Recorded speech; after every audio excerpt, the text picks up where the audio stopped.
I caught my son's fiancée stealing from my jewelry box, but what she took wasn't what I expected.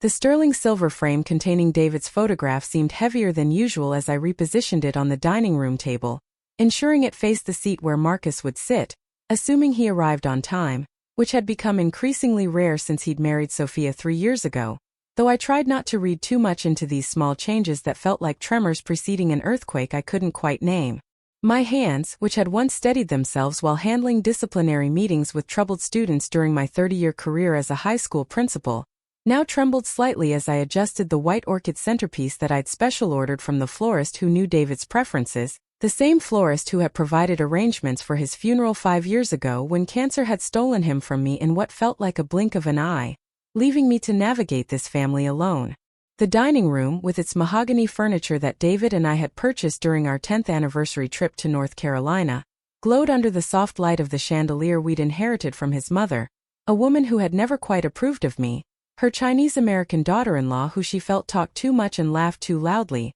though she'd softened toward the end, especially after Marcus was born and she saw how fiercely I protected and nurtured her only grandchild. Tonight marked the 5th anniversary of David's passing, and maintaining this dinner tradition felt essential, like a lifeline to the family we'd once been. Even as I sensed the rope fraying with each passing year, each awkward conversation, each forced smile across the table that had once hosted such natural warmth and easy laughter. The aroma of David's favorite dishes filled the air as I returned to the kitchen, where the Peking duck crackled in the oven alongside the honey walnut shrimp that Marcus had requested every birthday until he turned 18, when he'd suddenly declared he was vegetarian. A phase that lasted exactly 3 months until he came home from college for Thanksgiving and devoured half a turkey by himself. The green beans with garlic, Sophia's only contribution to these family dinners despite my numerous offers to teach her our family recipes, sat limply in their serving dish, overdone as usual because she insisted on bringing them pre-cooked and reheating them, a practice that made my chef's soul cringe but which I'd learned to accept with the same forced grace I'd adopted for many of Sophia's choices. The doorbell's chime at precisely 6:30 shouldn't have surprised me, as Marcus had inherited his father's punctuality even if he'd rejected so many other traits I'd tried to instill in him, and I smoothed my black dress, the same one I'd worn to David's funeral and every anniversary since, before opening the door to find my son standing stiffly on the threshold,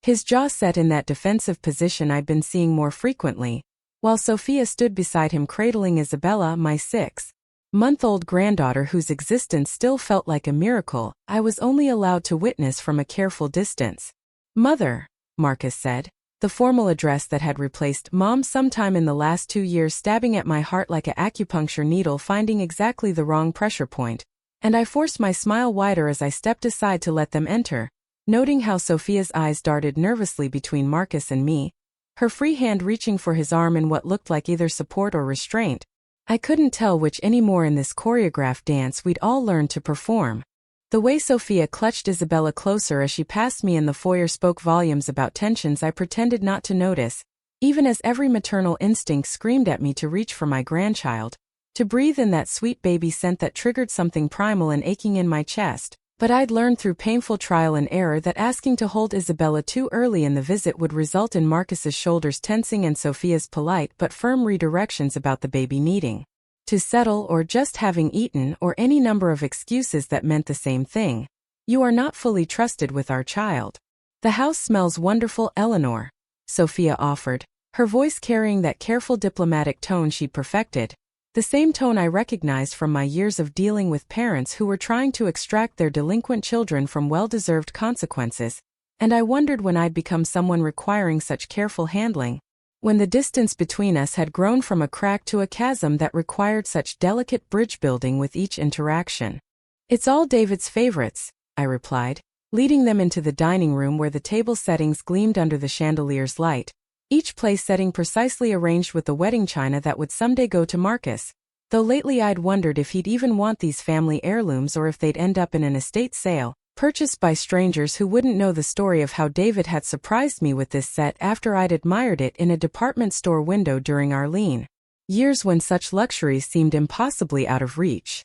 Marcus's eyes found his father's photo immediately, and something flickered across his face too quickly for me to read, though the tightening around his mouth suggested it wasn't the fond remembrance I'd hoped to inspire, and he pulled out Sophia's chair with mechanical politeness before settling himself in his usual spot. His movements carrying a tension that made the air in the room feel charged with unspoken grievances that had been accumulating like dust in corners I couldn't quite reach. "Would you like me to warm Isabella's bottle?" I asked, noticing the diaper bag Sophia had placed by her chair, my voice perhaps too eager as I grasped for any way to be helpful, to be needed, to be the grandmother I'd imagined I'd become rather than this carefully managed visitor in my own family's life. But Sophia's quick shake of her head and murmured, "I've got it handled," shut down that avenue of connection before it could even properly form. The silence that descended as I brought out the dishes felt heavier than the silver serving platters, each trip between kitchen and dining room an opportunity to steel myself for conversation that had once flowed as naturally as breathing but now required the kind of careful navigation I'd previously reserved for board meetings with difficult parents or budget negotiations with the school district. Marcus served himself mechanically, his movements precise but lacking any enthusiasm, while Sophia juggled eating with bottle-feeding Isabella, declining my repeated offers to hold the baby so she could enjoy her meal, each refusal another small rejection that accumulated like paper cuts on my already raw heart. "The duck is perfect, just the way Dad liked it," Marcus finally said, the first voluntary statement he'd made since arriving, and I felt pathetically grateful for even this small acknowledgement, this tiny bridge across the distance between us, though his use of past tense felt pointed, as if David's preferences belonged to a closed chapter rather than a living memory we were actively honoring. "He taught me the recipe when we were first married,"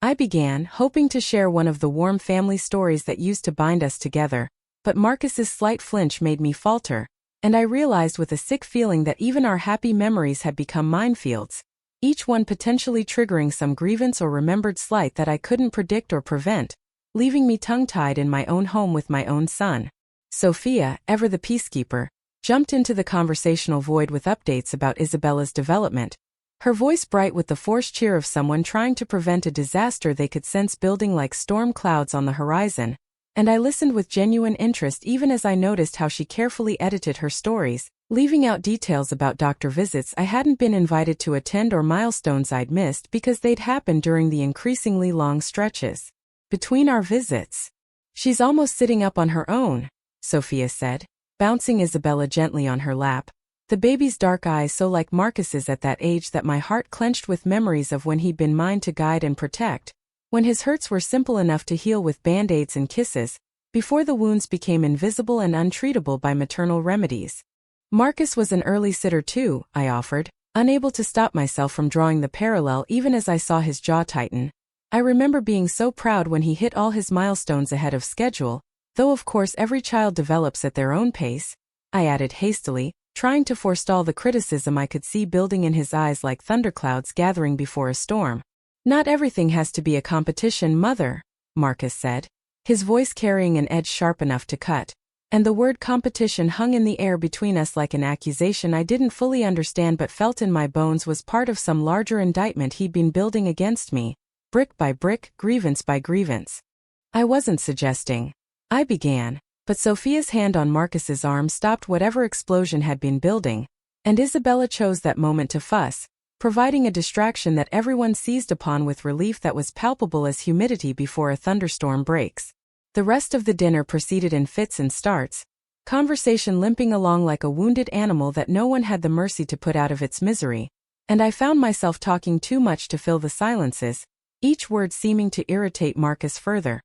His responses becoming increasingly terse until Sophia was essentially carrying the entire conversational burden while managing Isabella and trying to eat her rapidly cooling dinner. When I brought out the dessert, David's favorite coconut cake that I'd made from scratch using his mother's recipe, the one I'd been making for 35 years and had planned to teach Marcus's wife someday in a moment of bonding that now seemed as likely as David walking through the door, Sophia's apologetic smile told me everything before she even spoke. "I'm so sorry, Eleanor, but I'm actually trying to avoid dairy while breastfeeding," she said, the words reasonable and delivered kindly, but I couldn't help noting that she'd had no such restrictions when she'd eaten ice cream at her sister's house last week, a detail I knew only because I pathetically stalked her social media for glimpses of my granddaughter's life. "Of course," I said, my voice steady even as something inside me crumbled like old mortar between bricks. I should have asked about dietary restrictions, though we all knew I had asked weeks ago and had been told there were none, but pointing this out would only prove whatever point Marcus seemed determined to make about my difficult nature. "You know what, Mother?" Marcus suddenly said, pushing back from the table with a force that made the china rattle, his face flushed with an anger that seemed to have been fermenting for longer than just this dinner. "This is exactly the problem right here. This whole performance where you pretend everything is perfect while making everyone feel like failures for not meeting your impossible standards." The words hung in the air like smoke from a fired gun, and I felt myself reeling even as some part of my brain catalogued the accusation for later analysis, for the 3 a.m. replays that had become my nightly companion since David's death. But my immediate response was defensive, the principal in me rising to meet what felt like an unfair attack. "I have never," I began, but Marcus was already standing, his chair scraping against the hardwood floor with a sound like fingernails on a chalkboard, while Sophia gathered Isabella with movements that spoke of long practice at quick exits, and I realized with a sick feeling that they'd done this before, fled other scenes that had become too uncomfortable to endure. "You have always," Marcus interrupted, his voice rising with each word like a crescendo in a symphony of resentment. "Nothing was ever good enough, not my grades even when I made honor roll, not my career even though I'm successful, not my wife even though she's wonderful, and now you're starting with Isabella, comparing her to me, setting up the same impossible standards that made me feel like a failure my entire childhood." "Marcus, please," Sophia said softly, but he was beyond stopping now, years of carefully controlled resentment spilling out like water through a broken dam, and I stood frozen as my son enumerated my failures as a mother with the kind of detailed precision that suggested he'd been keeping a mental ledger for years. "Do you know what it was like growing up in this house?" he demanded, gesturing around the dining room that held so many memories I'd thought were happy but which apparently festered in his mind like untreated wounds. "Every single thing was a test I could fail, every choice an opportunity to disappoint you, and Dad just went along with it, never standing up for me, never telling you to ease up, and now he's gone and you're worse than ever, sitting there in your funeral dress like some kind of martyred saint while you pick apart everything Sophia and I do with our daughter." "That's enough, Marcus," Sophia said more firmly, shifting Isabella to her hip as she moved toward the door, her face a mask of controlled concern that reminded me of the expressions I'd worn during difficult parent conferences, professional and distant even in the midst of emotional chaos. "No, it's not enough," Marcus shot back, his eyes bright with unshed tears that made him look suddenly younger, like the little boy who'd come to me with scraped knees and bruised feelings, except now I was the source of the wounds rather than the healer. "I'm done pretending this is working, done subjecting my family to these command performance dinners where we all act out some fantasy of the perfect family that never actually existed." The silence that followed his outburst was deafening, broken only by Isabella's confused whimper at the raised voices, and I found myself unable to form words, my lifetime of verbal facility deserting me when I needed it most, leaving me standing like a statue in my own dining room while my family prepared to leave, possibly forever. "I never wanted to hurt you," I finally managed, my voice sounding strange and hollow in my own ears, like an echo of the authority I'd once wielded so effortlessly but which now felt like a costume that no longer fit. "Everything I did was out of love, to help you become the best version of yourself." "That's the problem, Mother," Marcus said, his voice dropping to a whisper that somehow hurt more than his shouting. "You never loved who I actually was, only who you thought I should become, and I can't do this anymore. I can't keep hoping that someday I'll be enough for you when 32 years hasn't been long enough to meet your standards." He moved toward the door where Sophia was already waiting, Isabella now crying in earnest at the tension crackling through the room like electricity before a lightning strike, and I felt paralyzed by the magnitude of what was happening, the careful structure of our family dissolving before my eyes like sugar in rain. "Marcus, please, let's talk about this," I said, following them to the foyer, my voice breaking on the words as desperation overrode pride, but he was already helping Sophia with her coat, his movements decisive and final in a way that terrified me more than his anger. "There's nothing left to talk about," he said, not meeting my eyes as he opened the door to the cold February night that seemed to rush in like an unwelcome prophecy of the isolation waiting for me. "I need space, Mother, real space, not these fake polite distances we've been maintaining. And I need you to respect that, which means no calling, no texting, no showing up at our house, no contact until I decide if and when I'm ready." "You can't mean that," I said, the words torn from somewhere deep and primal, the place where maternal love lived beneath all the complicated layers of expectation and disappointment and failed communication. "Marcus, you're my son, Isabella is my granddaughter, You can't just cut me out like this.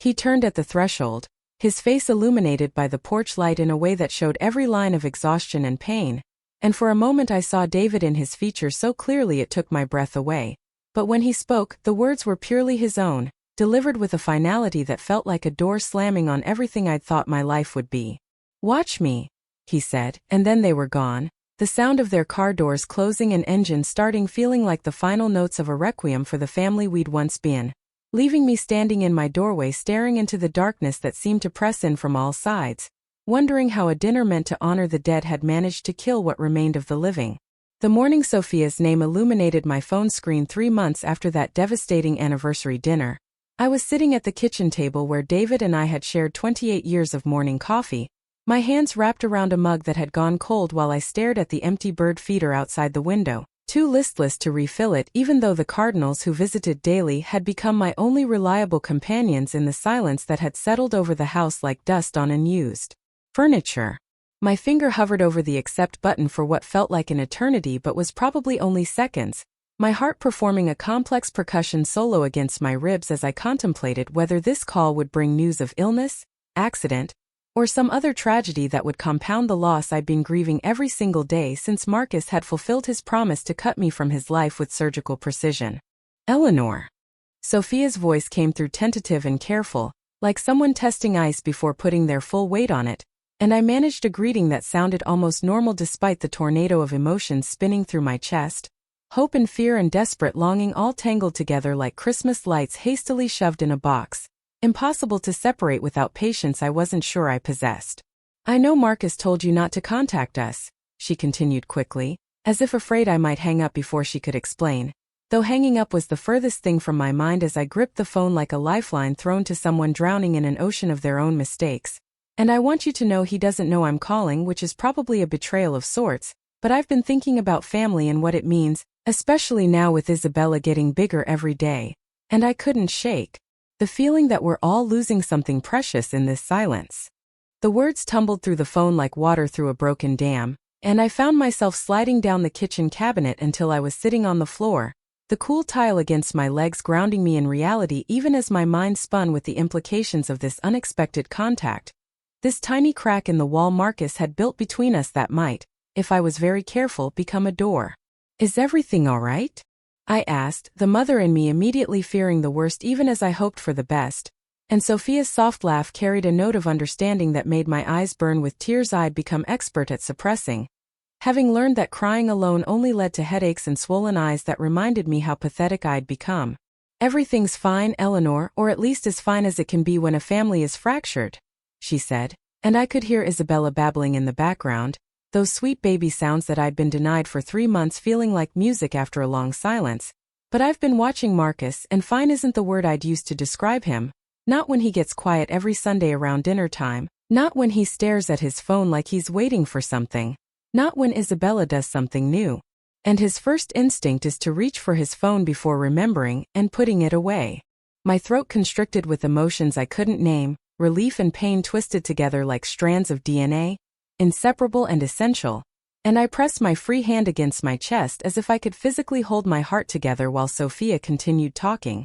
her words painting a picture of my son's pain that mirrored my own so perfectly it was like looking in a generational mirror. "I grew up in a big family, Eleanor, lots of noise and chaos and sometimes fights that seemed world-ending, but we always found our way back to each other because that's what family does," she said, her voice carrying the warmth I'd always admired even as I'd resented it for highlighting my own emotional limitations. "And I've been thinking about Isabella and what kind of family legacy we want to give her, whether we want to teach her that love is conditional and forgiveness has expiration dates, or whether we want to show her that people can grow and change and find their way back to each other." The question hung between us like a bridge partially built from both sides, waiting for someone brave enough to complete the span, and I found myself nodding even though she couldn't see me, my voice thick with unshed tears as I managed to say, "I would give anything to find our way back, but I don't know how to cross a bridge that Marcus burned, and I'm terrified of making things worse by trying. That's why I'm calling," Sophia said, and I could hear her shifting Isabella, probably moving to that rocking chair they'd posted about on social media 2 months ago, the one I'd wanted to buy for them but couldn't because I'd been erased from their lives like a typo corrected in Final Draft. Because I think there might be a way, but it's going to require something from you that might be harder than anything you've done before. Anything, I said immediately, meaning it with every fiber of my being, even as some part of me wondered what could be harder than these 3 months of exile. What price could be higher than the one I'd already been paying in sleepless nights and silent dinners and a granddaughter who wouldn't know my face? You need to really hear him, Eleanor, Sophia said, her voice gentle but firm in a way that reminded me why she was such a good pediatric nurse, able to deliver difficult truths with compassion that didn't dilute their importance. Not just listen while you prepare your defense or explanation, but really hear what he's saying about his childhood, about how your love felt to him, about the wounds that are still bleeding even after all these years. The words stung like antiseptic on a fresh cut, necessary but painful, and I felt my defensive instincts rising like hackles on a threatened animal before I forced them down, remembering that this phone call was a gift I couldn't afford to squander with the same prideful reactions that had led us here in the first place. I thought I was being a good mother, I said, the words small and broken like shells crushed underfoot. Everything I did, every standard I set, every push toward excellence was because I loved him, because I wanted him to have every opportunity, because I saw his potential and couldn't bear the thought of him not reaching it. I know, Sophia said simply, and somehow those 2 words carried more understanding than any lengthy explanation could have provided. But intent and impact aren't always the same thing, and right now Marcus is drowning in the impact, unable to see past his 8-year-old self crying because his A- wasn't good enough, past his teenage self feeling like he could never measure up to the image of the son you needed him to be. The examples hit like precisely aimed arrows, each one finding its mark in memories I'd filed away as motivational moments but which had apparently festered in Marcus's psyche like untreated infections, and I found myself really examining, perhaps for the first time, the gap between the mother I'd thought I was and the mother Marcus had experienced. Would you be willing to meet me? Sophia asked after a moment of silence that felt heavy with the weight of years of miscommunication and misunderstood love. I thought maybe if you could see Isabella, hold her, and we could talk about how to move forward, it might help me figure out how to help Marcus find his way back to you. Because despite everything, I believe he wants to, even if he can't admit it yet. The hope that bloomed in my chest felt dangerous, like standing too close to a flame after being cold for so long. But I couldn't resist its warmth any more than I could resist the chance to hold my granddaughter, to prove that I could be different, better, the grandmother Isabella deserved rather than the mother Marcus remembered. Yes, I breathed, the word carrying all the desperate longing of 3 months of exile. When and where, just tell me and I'll be there. And Sophia, thank you. Thank you for being brave enough to make this call when you had every reason not to, when staying silent would have been so much easier. We arranged to meet at a coffee shop downtown 3 days later. Neutral ground that wouldn't carry the weight of memory that my house held, and I spent those 3 days in a frenzy of preparation that had nothing to do with my appearance and everything to do with my mental state, reading articles about listening without defending, about acknowledging harm without minimizing, about the difference between explanation and justification. When I walked into the coffee shop and saw Sophia sitting by the window with Isabella in her carrier, the baby so much bigger than when I'd last seen her, wearing a pink outfit with tiny butterflies that made her look like spring personified, I had to pause in the doorway to compose myself, to push down the grandmother who wanted to rush over and claim what felt like mine by right, and instead approach like what I was, a guest in their lives hoping to earn back my place. Sophia stood when she saw me, and something in her face, a mixture of compassion and determination that reminded me why Marcus had chosen her even as I'd initially questioned whether she was accomplished enough for my son, gave me courage to close the distance between us with measured steps that felt like walking a tightrope over an abyss of potential rejection. She's beautiful, I said, the words inadequate to express the tsunami of love and longing that crashed over me at the sight of Isabella's dark eyes, so like Marcus's at that age, and Sophia's small smile as she lifted the baby from her carrier felt like permission to hope, even as she held Isabella for a moment before transferring her to my waiting arms. The weight of my granddaughter in my arms after 3 months of empty aching felt like coming home after a long journey through hostile territory, and I breathed in her sweet baby scent while tears I couldn't stop rolled down my cheeks, each one carrying a different regret, a different promise to do better, to be better, to earn this second chance I was being offered. She missed you, Sophia said softly, settling back in her chair with her coffee while I swayed gently with Isabella, muscle memory from Marcus's babyhood taking over even as everything else felt foreign and fragile. Even if she can't say it, babies know their people, and you're her people, Eleanor, whether Marcus is ready to admit it or not. How is he? I asked, looking up from Isabella's perfect face to meet Sophia's knowing eyes. And the compassion I saw there made me brace for truth I needed to hear even if it hurt, which seemed to be the theme of this new chapter one was desperately trying to write. He's struggling, Sophia said simply, refusing to sugarcoat reality in a way I found myself respecting even as it stung.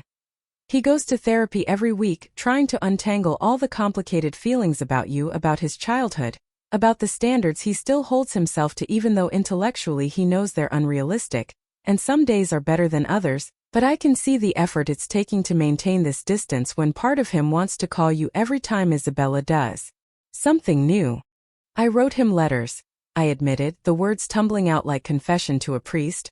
Dozens of them over these 3 months, all unsent, all trying to explain or apologize or find the magic combination of words that would undo the damage I never meant to cause but caused anyway. And each one felt more inadequate than the last because how do you apologize for loving wrong when the love itself was real? Sophia reached across the table to touch my hand, the gesture so unexpected and generous that fresh tears spilled over. And Isabella chose that moment to grab my finger with her tiny fist. The connection between generations physically manifested in that small grip that felt stronger than any chain. Maybe that's where you start, Sophia suggested, her voice thoughtful and measured like someone who'd given this considerable thought. Not with explanations or justifications, but with acknowledging that love can be real and still cause damage, that good intentions don't erase impact, that you can't change the past but you're willing to do the work to change the future. We talked for 2 hours while Isabella dozed in my arms, Sophia sharing stories about Marcus's therapy revelations with careful discretion, helping me understand the depth of wounds I'd inflicted with my relentless push for excellence, my inability to celebrate achievements without immediately pointing toward the next goal, my unconscious comparisons that made him feel like he was competing in a race where the finish line kept moving.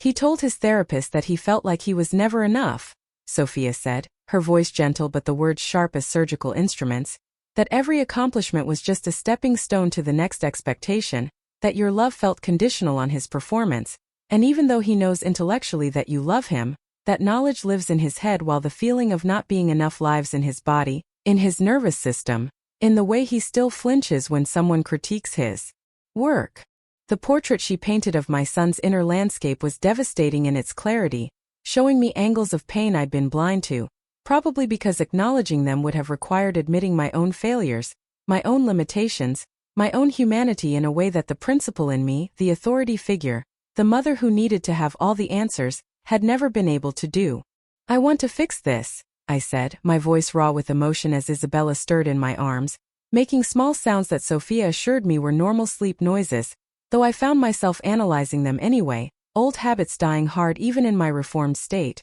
But I don't know how to rebuild trust that took 32 years to destroy, don't know how to prove that I can change when the patterns are so deeply embedded they feel like part of my DNA. Maybe you start by not trying to fix it, Sophia suggested, and the paradox of that statement took a moment to sink in.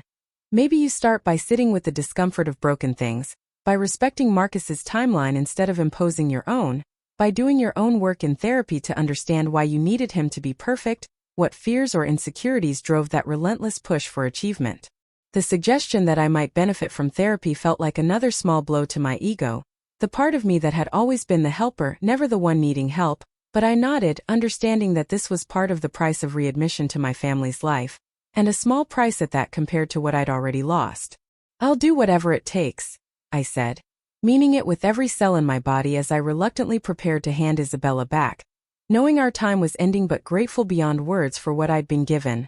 Therapy, patience, whatever Marcus needs to feel safe enough to let me back in, even if it takes years, even if we never get back to what we were, because any relationship with him is better than this nothing. The suggestion that I might benefit from therapy felt like another small blow to my ego, the part of me that had always been the helper, never the one needing help, but I nodded, understanding that this was part of the price of readmission to my family's life, and a small price at that compared to what I'd already lost. I'll do whatever it takes, I said, meaning it with every cell in my body as I reluctantly prepared to hand Isabella back, knowing our time was ending but grateful beyond words for what I'd been given. Therapy, patience, whatever Marcus needs to feel safe enough to let me back in, even if it takes years, even if we never get back to what we were, because any relationship with him is better than this nothing.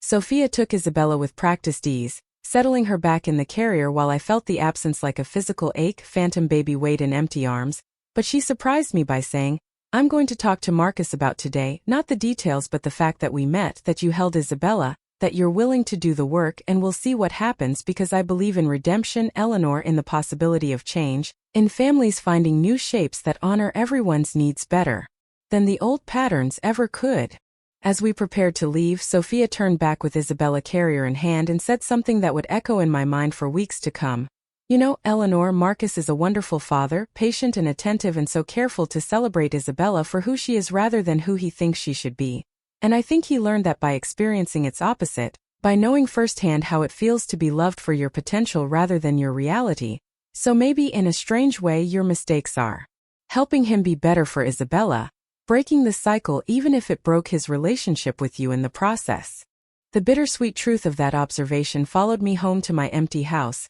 where David's picture still sat on the mantel like a witness to all that had transpired, and I found myself talking to him as I often did, telling him about Sophia's kindness, about holding Isabella, about the possibility of redemption that felt both closer and further away than ever. That night, I pulled out a fresh notebook and began writing not another letter to Marcus but a letter to myself, an excavation of the fears that had driven me to push so hard, the immigrant mother's terror that anything less than excellence would confirm stereotypes, the widow's need to control what she could after losing what she couldn't, the principal's inability to separate professional authority from maternal love, creating a toxic mixture that poisoned what should have been nourishing. 3 weeks later, my phone rang at 9 in the evening, Marcus's name on the screen making my heart stop and restart in an entirely new rhythm. And when I answered with hands shaking so badly I nearly dropped the phone, his voice came through rough and uncertain, saying simply, "Mom? Sophia says you've started therapy and I was wondering if maybe, if you're willing, we could do a session together, not to fix everything right away but maybe to start building something new, something better for all of us, especially Isabella." The word mom instead of mother felt like a key turning in a lock I'd thought was permanently sealed. And as I told him yes, of course, anything he needed, I looked out the window where the bird feeder I'd finally refilled was hosting a late evening cardinal, its red plumage vivid against the darkening sky like hope against despair, like love persisting despite pain, like families finding their way back to each other not along the old paths but by forging new ones through territory mapped by honesty and humility and the hardest kind of love, the kind that changes. The sound of Isabella's laughter filling my kitchen on a Sunday afternoon is a melody I no longer take for granted. Each giggle a note in a song of redemption that took months of therapy sessions, difficult conversations, and the kind of patience I'd never possessed before learning that love sometimes means stepping back, rather than pushing forward. She sits in the high chair that Marcus assembled last month when they started coming for weekly dinners again. Not the formal affairs I used to orchestrate with military precision but casual gatherings where Sophia brings dessert from the Mexican bakery she loves and I've learned to serve food family style, letting people take what they want rather than portioning out what I think they need. "Abuela," Isabella says, reaching for me with sticky fingers covered in mashed sweet potato. The name Sophia taught her carrying none of the formality of grandmother, but all of the warmth I'd always craved but never knew how to cultivate. And I lean in to accept her messy kiss without worrying about my blouse or the sweet potato that's now decorating my cheek like war paint from a battle I finally stopped fighting. Marcus watches from across the table with eyes that still carry shadows of old wounds but also something newer. A cautious trust we've built session by session in Dr. Martinez's office where we've learned to speak different languages of love. His need for acceptance meeting my need to nurture in a middle ground we're still mapping but no longer afraid to explore. He doesn't flinch anymore when I compliment his parenting, having learned to hear my words through the filter of our work together rather than the old lens of criticism, and I've learned to celebrate the father he is rather than mourn the achievements I'd imagined, understanding finally that his happiness is a greater accomplishment than any award or accolade could ever be. "She's getting so big," I say, keeping my voice observational rather than comparative, a skill that took months to develop but now feels almost natural, like speaking a foreign language that's finally becoming fluent, and Sophia smiles at me with the warmth of a daughter-in-law who's become the daughter I never had, our relationship its own separate miracle born from her courage to build bridges where others would have built walls. "Just wait until you see her at the park," Marcus says, his voice carrying an ease that would have seemed impossible a year ago when every word between us was weighted with history and hurt. She's determined to climb everything, completely fearless, which terrifies me and amazes me in equal measure. The admission of his fear alongside his pride is something the old Marcus never would have shared, too worried about appearing weak in front of a mother who seemed to have all the answers, and I recognize this vulnerability as the gift it is, responding with my own admission that, I remember feeling the same way when you started climbing, though I probably hid the terror part too well. Another thing I'm learning to do differently. We don't pretend the past didn't happen or that the scars have magically disappeared, but we've learned to tend them together rather than separately, our family therapy sessions becoming less frequent as we've developed our own vocabulary of healing, our own rhythms of connection that honor both closeness and boundaries in ways that feel sustainable, rather than suffocating. The photo of David still sits on the mantle, but it's joined now by pictures of Isabella, of Marcus and Sophia's wedding that I'd only seen through social media, of the family vacation we took last month to the beach where 3 generations built sandcastles and watched sunsets and created new memories to layer over the complicated ones. Next Sunday, Marcus asks as they prepare to leave, Isabella drowsy in Sophia's arms after an afternoon of being loved by all of us in our different ways, and I nod while resisting the urge to suggest they come sooner, understanding that weekly dinners are a gift not to be taken for granted or pushed for more, that contentment with what we have is its own form of love. We'll be here, I confirm, walking them to the door where our goodbyes include hugs that feel natural rather than obligatory, Isabella's sleepy wave melting whatever ice might have survived our year of careful thawing, and as I watch them drive away, I don't feel the desperate loneliness that used to follow their departures but rather a quiet gratitude for second chances and the wisdom to handle them better than first ones. The cardinal at the bird feeder catches my eye as I close the door, its presence a constant reminder that some things persist through all seasons of change, and I think about how love itself is like that bird, returning again and again to places that nurture it, bright against whatever backdrop life provides, singing its song of possibility to anyone willing to listen and, more importantly, willing to change their tune when the old melody no longer serves the harmony of the whole.